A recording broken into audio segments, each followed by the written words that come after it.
ஹாலிடேஸ்னாலே அது நம்ம ஜிடி ஹாலிடேஸ் தான். GT holidays, south India's #1 travel brand.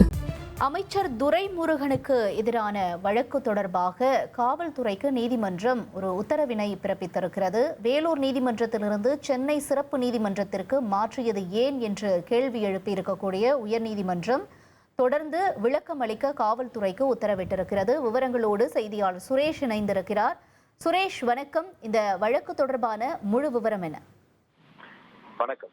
கடந்த 2006-2011 ஆண்டு காலத்துல திமுக ஆட்சி காலத்துல பொதுப்பணித்துறை அமைச்சராக பதவி வகித்த காலத்துல வருமானத்துக்கு அதிகமாக 1,40,00,000 ரூபாய் சொத்து சேர்த்ததாக கூறி அமைச்சர் துரைமுருகன், அவருடைய மனைவி சாந்தகுமாரி ஆகியோருக்கு எதிராக லஞ்ச ஒழிப்புத்துறை 2011 ஆண்டு வழக்கு பதிவு செய்திருந்தது.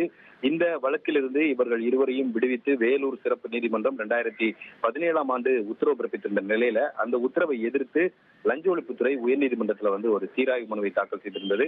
அந்த சீராய்வு மனுவை விசாரித்த உயர்நீதிமன்றம் அமைச்சர் துரைமுருகன் மற்றும் அவருடைய மனைவியை இந்த வழக்கிலிருந்து விடுவித்து பிறப்பித்த உத்தரவை ரத்து செய்ததுடன் வழக்கை மீண்டும் விசாரித்து 6 மாதங்களில் முடிக்க வேண்டும் என்று விசாரணை நீதிமன்றத்துக்கு உத்தரவிட்டிருந்தது. இந்த சூழ்நிலையில இந்த வழக்கை சென்னை ஊழல் தடுப்பு சிறப்பு நீதிமன்றத்துக்கு விசாரணைக்கு எடுத்துக்கொண்டு இந்த வழக்குல ஆஜராகும்படி துரைமுருகன் மற்றும் அவருடைய மனைவிக்கு உத்தரவு பிறப்பித்திருந்தது.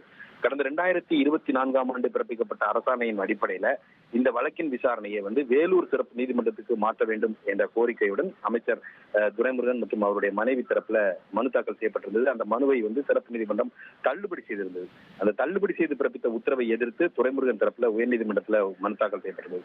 இந்த மனுவை நீதிபதி சதீஷ்குமார் முன்பு இன்றைக்கு விசாரணைக்கு வந்தபோது துரைமுருகன் தரப்பில் ஆஜரான வழக்கறிஞர் ரிச்சர்ட்சன் வில்சன் சொத்து குவிப்பு வழக்குல இவர்கள் விடுவித்த உத்தரவை ரத்து செய்ததை எதிர்த்து உச்சநீதிமன்றத்துல மனு தாக்கல் செய்யப்பட்டதாகவும் உச்சநீதிமன்றம் சென்னை சிறப்பு நீதிமன்ற விசாரணைக்கு இடைக்கால தடை விதித்து உத்தரவிட்டுள்ளதாகவும் தெரிவித்தார்.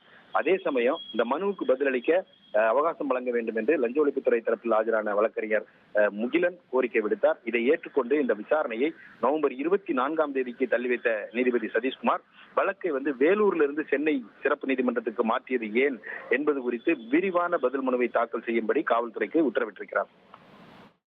தகவல்களுக்கு நன்றி சுரேஷ்.